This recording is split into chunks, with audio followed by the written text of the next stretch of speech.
আজকে যাকে নিয়ে কথা বলতে এসেছি সে হচ্ছে নারায়ণ আমাদের ওয়াইটি টন্ডিপ। তো আমাদের টন্ডিপ ভাই কালকে চীনা যেই ভিডিওটা করেছিল মুক্তি চাই মুক্তি দাও, সেই মুক্তি চাই মুক্তি দাও ভিডিওর পরিপ্রেক্ষিতে আমাদের টন্ডিপ ভাই একটি লাইভ অ্যারেঞ্জ করেছিল এবং সেই লাইভে টন্ডিপ ভাই বলতে এসেছিল যে মুক্তি কিসের মুক্তি, টন্ডিপ ভাইয়ের কথা অনুযায়ী কিসের মুক্তি, যে অলরেডি মুক্ত, আই মিন যার কোনো রকম কোনো বাঁধন নেই, যে ছাড়া গরুর মতন ফ্রি বার্ডের মতন ঘুরে বেড়াচ্ছে, তার কিসের মুক্তি চাই? তাকে কি কেউ আটকে রেখেছে? না তাকে বেঁধে রেখেছে, না তাকে ধরে রেখেছে, না টেনে রেখেছে। এবার এইখানেই যে টন্ডিপ ভাই যে কতটা মূর্খ এটা কিন্তু প্রমাণিত হচ্ছে। যেখানে চীনা কি কারণে মুক্তির কথা বলছে, একেবারে সাধারণ থেকে সাধারণ মানুষেরও এটা কিন্তু একেবারে তাদের কাছে পরিষ্কার যে আইনতভাবে মুক্তি। একটা সম্পর্কে যখন দুটো মানুষ আর আবদ্ধ থাকতে পারছে না, তাদের মধ্যে টক্সিক রিলেশন হয়ে গেছে, সেই রিলেশনের জায়গায় একে অপরকে দোষারোপ করা এবং তার স্ত্রীকে আজকে টন্ডিপ যেই জায়গায় দাঁড়িয়ে তার স্ত্রীকে যেইভাবে অপমান সোশ্যাল মিডিয়ায় করেছে, সম্পর্ক ছাড়াছাড়ি অনেক স্বামী স্ত্রীর হয়, অনেক স্বামী স্ত্রীর মধ্যে বনিবনা হয় না, তারা কিন্তু সেকেন্ড রিলেশনে যায়, কিন্তু সেখানে এই রকম কাদা ছোড়াছড়ি, এই রকম নোংরামি, একতরফা নোংরামি কিন্তু দেখা যায় না। আমরা কিন্তু চীনার দিক দিয়ে নোংরামিটা অত্যন্ত কম দেখেছি, কারণ চীনা না তো চ্যানেলে এসে সমালোচনা করে, না তার হাজবেন্ডকে নিয়ে কোনো রকম কথা বলে, না তার শ্বশুর বাড়িকে নিয়ে কোনো রকম কথা বলে। সেখানে দিনের পর দিন আমরা দেখে গেছি এই টন্ডিপকে, যে সে নিজে এসে তো খোঁচা দিয়ে দিয়ে ভিডিও করেছেই, প্লাস তার দালালগুলোকে পর্যন্ত এমনভাবে দালাল হায়ার করেছে যারা চীনাকে বিকিনি পরিয়ে থাম্বনেলে তার ছবি সাটাতেও দুবার চিন্তা করেনি। আর সেই যারা বিকিনি পরিয়ে চীনাকে ওয়াইটির মার্কেটে বিক্রি করেছে, প্রেগনেন্ট বানিয়ে সুদীপ্ত সরকারের বাচ্চার মা সাজিয়ে, হ্যাঁ প্রেগনেন্ট করে তাকে ওয়াইটির বাজারে বিক্রি করেছে, তাকে কিন্তু আমাদের টন্ডিপ ভাই মাথায় তুলে নেচেছে। তার চ্যানেলে যখন আজ এসছে আমাদের টন্ডিপ ভাই কিন্তু দুঃখ প্রকাশ করেছে, কারণ তার ওয়াইফকে ল্যাংটা করে ও চাবুক পেটা করে ওয়াইটির বাজারে উলঙ্গ করে ইঞ্চিতে ইঞ্চিতে তার প্রত্যেকটা বডি পার্ট বিক্রি করা কিন্তু এই দালালগুলোকে দিয়ে সে করছিল। সেখানে দাঁড়িয়ে একটি মেয়ে কোন জায়গা থেকে, কোন তিক্ততা থেকে বলেছে যে আমার মুক্তি চাই মুক্তি দাও, এটা কিন্তু প্রত্যেকটা মানুষ বুঝতে পারছে, কিন্তু আমাদের টন্ডিপ ভাই বুঝতে পারছে না। টন্ডিপ ভাই এখানে ইনোসেন্ট ফেস মারিয়ে এসে বসে বলতে চাইছে যে কিসের মুক্তি, আমরা কি কাউকে আটকে রেখেছি? মুক্তি তো অবশ্যই হবে। আমাদের ওপরে যেই অ্যালিগেশনগুলো লাগানো হয়েছে সেই অ্যালিগেশনগুলো আগে প্রমাণ হোক, আমরা নির্দোষ প্রমাণিত হই। তো সেখানে এই যে লিগাল ব্যাপারটা দেখো, এই মানে ছেলেটি একবার বলছে আমার আইনের ওপরে পরিপূর্ণ আস্থা রয়েছে, আমি আইনকে পরিপূর্ণভাবে বিশ্বাস করি, কিন্তু আজকের ডেটে তার ওয়াইফের সাথে যেটা হয়েছে সেখানে বলছে যে তাকে যে লিগাল নোটিশ পাঠানো হয়েছে আর যে কোর্টের যে সমন জারি করা হয়েছে সেটা নাকি তিনি পায়নি। এটা কোনোদিনও সম্ভব যে দুই পার্টির মধ্যে ডিভোর্স অ্যাপ্লাই হয়েছে, সেখানে কোর্টের নোটিশ গেছে, তারা কোর্টের নোটিশ পায়নি, আজকে যদি তার কাছে কোর্টের নোটিশ না যায়, সেটারও তো একটা মানে যে উকিল রয়েছে তিনি জানবেন যে তার মানে বিরোধী পক্ষের কাছে কোর্টের নোটিশটা পৌঁছায়নি। হ্যাঁ, সেখানে এরা কিন্তু এই যে মাল রিকভারির সময়ও সপ্তাহখানেক আগে চিঠি পেয়ে গেছিল যে মাল রিকভারি করতে আসবে, তারপরেও মিথ্যা কথা বলেছে আমরা কিন্তু কোর্টের মানে চিঠিপত্র কোনো কিছু আমাদের কাছে আসেনি, আমাদের কাছে না জানিয়েই লিগাল নোটিশ না পাঠিয়েই আমাদের এখানে মাল রিকভারি করতে চলে এসেছে। তো এই যে আইনকে নিয়ে ছেলে খেলা, আইনের এই ব্যাপারগুলোকে নিয়ে রীতিমতন ছেলে খেলা করা হচ্ছে একটা সোশ্যাল মিডিয়ায় এসে, যেটা অত্যন্ত দৃষ্টিকটু। এগুলো করলে বা সাধারণ মানুষের আইনের ওপর থেকে আস্থা মনে হয় উঠে যাবে যে এইগুলো কি ছেলে খেলার মতন ব্যাপার হয়ে গেছে। যেখানে কোর্টে কেস চলছে সেখানে এসে আইনকে নিয়ে ছেলে খেলা হচ্ছে। এবার চলে আসি, আমাদের টন্ডিপ ভাই এই যে মুক্তির কথা বলছে, একটা স্বামী স্ত্রীর মধ্যে যদি কেউ আইনত মুক্তি না দেয়, সে তার বাপের বাড়িতে রয়েছে, সেখানে সে স্বাধীনভাবে রয়েছে না পরাধীনভাবে রয়েছে সেটা পরের সাবজেক্ট, হ্যাঁ, কিন্তু আইনত যদি মুক্তি না দেয় সেই মেয়েটা স্বাধীনভাবে বেঁচে থাকতে পারে কি? তার পেছনে কিন্তু একটা টান কিন্তু থেকেই যায়, তার পেছনে কিন্তু টান একটা থেকেই যায়, তাই না? যে কি করে সে তার মানে এইগুলো করবে, কারণ যতবারই সে অন্য কোনো রিলেশনে যাক বা সে স্বাধীনভাবে বাঁচতে চাক, তার কিন্তু আইনি একটা পেছনে টান থেকে যাবে যতক্ষণ সে তার এই ডিভোর্স কেসটা যতক্ষণ না তার সর্ট আউট হবে ততক্ষণ পর্যন্ত কিন্তু সে বাঁধনমুক্ত হবে না। সেই জন্যই সেই জায়গায় দাঁড়িয়েই চিনাই কথা বলেছে। আমরা বহু বহু সম্পর্ক এরকম দেখেছি যারা কিন্তু স্বামী স্ত্রী আলাদা থাকে কিন্তু তারা ডিভোর্স করেনি, এবং ডিভোর্স না করার জন্য কোনো কারণবশত হয়তো জেদাজেদি স্বামী চেয়েছে যে বউকে আমি স্ত্রীকে মুক্তি দেব না, ওকে আমি ডিভোর্স দিয়ে ফ্রি করব না, ওকে আমি এইভাবে ঝুলিয়ে রাখবো, এইরকম মেন্টালিটি থেকে বহু স্বামী স্ত্রী আজকের দিনে সেপারেশনে রয়েছে কিন্তু তাদের ডিভোর্স হয়নি, এবং তাই সেটা না হওয়ার জন্য তারা কিন্তু সেকেন্ড কোনো রকম সম্পর্কে যেতে পারেনি বা গেলেও বিয়ে করতে পারেনি, তার সঙ্গে মানে লিভিং রিলেশনে রয়েছে কিন্তু তাকে স্ত্রীর মর্যাদা বা স্বামীর মর্যাদা দিতে পারেনি। এরকম ঘটনা বহু বহু আছে, চারিপাশে তাকালেই দেখা যায়। সেখানে দাঁড়িয়ে চীনা কোন জায়গা থেকে মুক্তির কথা বলেছে আশা করি বোঝাতে পারলাম আমাদের টন্ডিপ ভাইকে। এবার টন্ডিপ ভাই বলছে, সেখানে কালকে লাইভে তোমরা দেখেছো প্রচুর মানুষ কমেন্ট করেছে, সেখানে মানে প্রচুর নেগেটিভ কমেন্ট পড়েছে, প্রচুর নেগেটিভ কমেন্ট, তার মধ্যে থেকে হ্যাঁ নেগেটিভ কমেন্টগুলোকে কিছু নেগেটিভ কমেন্ট দেখে আমাদের টন্ডিপ ভাই বলছে যে চারানা আটানা সুতপা এবং তার চারানা আটানাগুলো এইসব করছে। তাহলে ভাবো একজন বড় ব্লগার তার মুখে আমাদের মতন চারানা আটানা চুনোপুটিদের কথা সে বলছে, তার মানে বুঝতে হবে যে চারানা আটানাদের কথা হ্যাঁ এই বড় ব্লগারেরও গায়ে গিয়ে লাগছে, পিন বাজছে, তাই কারণের জন্য চারানা আটানারা এরও গাত্রদাহের কারণ হয়ে গেছে। আজকে এ বলছে যারা চীনাকে সমর্থন করে তারা সব পরকীয়ায় লিপ্ত, তারা সব পরকীয়া করে। এত বড় কথা বলার দুঃসাহস তোমাকে কে দিয়েছে একটু বলবে? তুমি একজন বড় ব্লগার হয়ে এই ধরনের কথা কি করে বলতে পারো যে চীনাকে যারা সমর্থন করে তারা সবাই পরকীয়া রত বা পরকীয়া মানে পরকীয়া তারাও করে? আজকে আমরা হাতে গোনা ক্রিয়েটার চীনাকে সমর্থন করি, আমাদের বলেছো আমরা সমালোচক, আমরা তোমাকে উত্তর দিতে পারবো, আমাদের বলেছো হ্যাঁ সেখানে আমরা তোমাকে উত্তর দেব, কিন্তু চীনাকে আজকে 30,000-এর ওপরে প্রতিদিন 30,000-এর ওপরে মানুষজন তার ভিডিও দেখে, সেখানে এতগুলো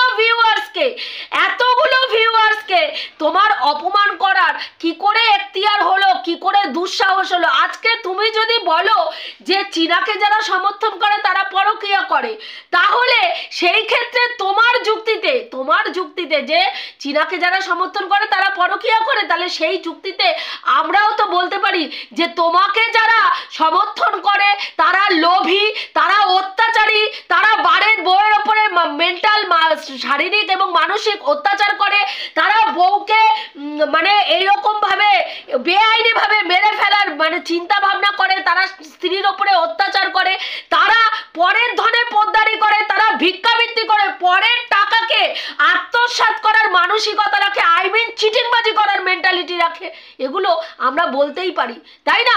তোমার কথা অনুযায়ী তোমার যুক্তিতে যদি চলি তাহলে সেই কথাটা তাদেরকে বলতে হয় যে যারা তোমাকে সমর্থন করে তাদের মানসিকতাও এই রকম, তারা লোকের টাকায় ফুর্তি করাতে বেশি আনন্দ প্রকাশ করে, বেশি আনন্দিত হয় যে পরের ধনে পোদ্দারি করতে পারলে। হ্যাঁ সেখানে দাঁড়িয়ে আমরা কিন্তু সেই কথাটা বলবো না যে তুমি আজকে এত বড় একটা অ্যালিগেশন, যাদেরকে তুমি দেখোনি, যাদেরকে তুমি চেনো না, চীনার ভিউয়ার্স যারা তোমার পাশ থেকে হেঁটে গেলে সে চীনার ভিউয়ার্স না তোমার ভিউয়ার্স তুমি জানতে পারবে না, সেখানে দাঁড়িয়ে তাদের চরিত্রের ওপরে এত বড় একটা কালিমা লিপ্ত তুমি তাদেরকে করছো যে চীনাকে যারা সমর্থন করে তারা পরকীয়া করে। আমি অবাক হয়ে ভাবি যে তুমি তোমাদের মতন মানে ব্লগারকে, বড় বলাগার, তোমাদের মতন বলাগারকে কারা দেখে, কারা দেখে? হ্যাঁ দেখো, এই যে অসভ্যতামি, বাদরামি, নোংরামি, বাদরামি একটা সময় পর্যন্ত মানুষ খায়, তারপরে আস্তে আস্তে না সেগুলো আর মানুষ গিলতে চায় না। দেখো ভিউজ ডাউন হতে চলেছে, ভিউজ ডাউন হচ্ছে, দিন দিন ভিউজ ডাউন হচ্ছে। যখন একটুখানি বউকে নিয়ে খোঁচা দিয়ে কথা বলবে, বউকে নিয়ে বসবে লাইভে, বসে 10টা নোংরা কথা বলতে বসবে, তখন দেখবে ভিউজ যাবে। তুমি বলছো যে কোনো স্ত্রী তার স্বামীর পাশে শুয়ে অন্য পরপুরুষের সঙ্গে ফোনে চ্যাটিং করছে, নোংরা নোংরা চ্যাট করছে, গল্প করছে, সেটা কেউ মেনে নিতে পারে? হ্যাঁ, আমি মেনে নিতে পারিনি। যারা আজকে চীনাকে সমর্থন করছে তাদের ঘরে এরকম ঘটনা ঘটলে তারা বলতে পারবে। তুমি মেনে নিতে পারোনি, কিন্তু তুমি যার কোলে উঠে দোল খাচ্ছ ভাই, তোমার জ্ঞাতার্থে জানাই, যার কোলে উঠে দোল খাচ্ছ, যাকে দিদি দিদি মারাচ্ছ, যার কোলে উঠে দোল খাচ্ছ, সেই দিদি তোমার পরকীয়ায় লিপ্ত। তোমারই বয়সী একটি ছেলের সঙ্গে তিনি পরকীয়া মারিয়েছেন। শুধু তাই নয়, শুধু তাই নয়, চীনাকে তুমি একটা চ্যাটিংকে পরকীয়া বলে চালিয়ে দিয়েছো, চীনার হোয়াটসঅ্যাপ চ্যাটিংকে পরকীয়া বলে চালিয়ে দিয়েছো। আদৌ পরকীয়া সেটা নয়। পরকীয়া করার জন্য দুটো বডির টাচ হতে হয়, দুটো বডির মধ্যে শারীরিক সম্পর্ক হতে হয়, দৈহিক সম্পর্ক হতে হয়, তবে গিয়ে সেটা পরকীয়া বলা যায়। একটা চ্যাটিংকে কখনো পরকীয়া বলা যায় না। কিন্তু তোমার ওয়াইফ একটা চ্যাটিং করেছে, সেটাকে তুমি পরকীয়া বলে চালিয়ে দিয়েছো ওয়াইটির বাজারে, কি না তোমার ওয়াইফ পরকীয়া করেছে। অথচ অপোজিটে যেই দিদির কোলে উঠে দোল খাচ্ছ, হ্যাঁ, পিকনিকের মতন জায়গায় অতগুলো মানুষ উপস্থিত, সেখানে তোমার দিদির হাতে হাত দিয়ে তুমি কোনো একটা ঘরে হাতে হাত দিয়ে হাত ধরে আছো, লজ্জা করে? তোমার লজ্জা করে? তারপরে এসে কথা বলো। তখন মনে হয়নি যে যার হাতটা ধরে আছো সেই মহিলা তোমারই মতন একটা হাঁটুর বয়সী ছেলের সঙ্গে দিনের পর দিন পরকীয়ায় রক্ত ছিল? শুধু তাই নয়, তার সঙ্গে হোটেলে গিয়ে মারিয়ে পর্যন্ত এসেছিল। মনে হয় হ্যাঁ, যাদের সঙ্গে অন্তরঙ্গ সম্পর্ক ছিল তারা তার জলজান্ত প্রতীক, যে সে কোন কোন কুকীর্তি করে এসছে, লালবাগে গিয়ে জায়গায় জায়গায় হোটেলে গিয়ে রাত্রি কাটিয়ে এসছে পর্যন্ত। কোন বাড়ির হাউস ওয়াইফ তাকে জিজ্ঞাসা করো যে দিদি, কোনো ঘরের বউ যদি হ্যাঁ এইরকম নোংরামি করে তাকে কি মেনে নেওয়া যায়? তাকে কেন প্রশ্নটা করলে না? আমাদেরকে প্রশ্নটা না করে, আমাদের মতন সাধারণ ভিউয়ার্সকে প্রশ্নটা না করে, যার কোলে উঠে দোল খাচ্ছ, যাকে দিদি দিদি মারাচ্ছ, তাকে কেন প্রশ্নটা করলে না দিদি, যে অন্য কোনো মহিলার পুরুষের সঙ্গে যদি কোনো হাউস ওয়াইফ সম্পর্ক করে, তার সঙ্গে যদি ফোনে চ্যাট নয়, হ্যাঁ, শারীরিক সম্পর্ক করে আসার পরেও তার সঙ্গে কি সম্পর্ক করা যায় না তাকে মানা যায়? হ্যাঁ, দেখতাম তোমার দিদি তোমাকে কি উত্তর দিত। তার হাজবেন্ডকে জিজ্ঞাসা করলে না কেন? দাদা, তোমার বউ তো দিনের পর দিন অন্য পুরুষের সঙ্গে শারীরিক সম্পর্ক মারিয়ে বেরিয়েছে, তুমি কি করে তাকে মেনে নিয়েছো? কি করে তার সঙ্গে সংসার করছো? হ্যাঁ, যেখানে একটি মেয়ে চ্যাটিং করেছে, তার সঙ্গে না শারীরিক সম্পর্ক হয়েছে, না তার সঙ্গে সে গিয়ে শুয়েছে, সেখানে সেই ব্যাপারটাকে জল ঘোলা করে সেই মেয়েটাকে তুমি উলঙ্গ করে বাজারে বিক্রি করে খেয়েছো। ডিভোর্স অনেক স্বামী স্ত্রীর মধ্যে হয়, বিশ্বাস করো। তোমার মতন এইরকম নোংরামি কোনো হাজবেন্ড করে না, এইরকম নোংরামি। আজকে চীনা যদি ভুলও করে থাকে, তোমার সন্তানের মুখের দিকে তাকিয়ে তার সঙ্গে যদি সংসারও না করতে পারতে, মিউচুয়ালি ডিভোর্স দিয়ে দিতে পারতে, যেটা চীনা চেয়েছিল বারবার। চীনা এইসব জটিলতা চায়নি। চীনা বলেছিল ঠিক আছে, সংসার যখন করতে পারছো না, আমার সঙ্গে তুমি মিউচুয়ালি আমাকে ডিভোর্স দিয়ে দাও, কিন্তু তুমি সেটা করোনি। কারণ তোমার চীনাকে বিক্রি করে রেভিনিউ ইনকাম করার ধান্দা ছিল। চীনাকে তুমি কোনোদিনও ভালোই বাসনি ভাই, এটা কোনো ভালোবাসার নমুনা হতে পারে না। মানুষ যাকে ভালোবাসে তাকে, তার সঙ্গে যদি সে অন্যায় করে, সংসারও যদি না করতে পারে, তাকে মুক্তি দিয়ে দেয়, তাকে ছেড়ে দেয় তার মতন। যাও তুমি তোমার লাইফ তুমি তোমার মতন কাটাও, কিন্তু কাদা ছড়াছড়ি করো না। তোমরা বলছো, তুমি বলছো আমরা অত্যন্ত নিরীহ ফ্যামিলি, আমরা নোংরামি পছন্দ করি না, পরিষ্কার কথা পরিষ্কারভাবে বলি, পরিষ্কার পরিচ্ছন্ন জীবন পালন করি, কিন্তু দেখতে পাচ্ছি না ভাই, দেখতে পাচ্ছি না পরিষ্কার জীবনযাপন, দেখতে পাচ্ছি না।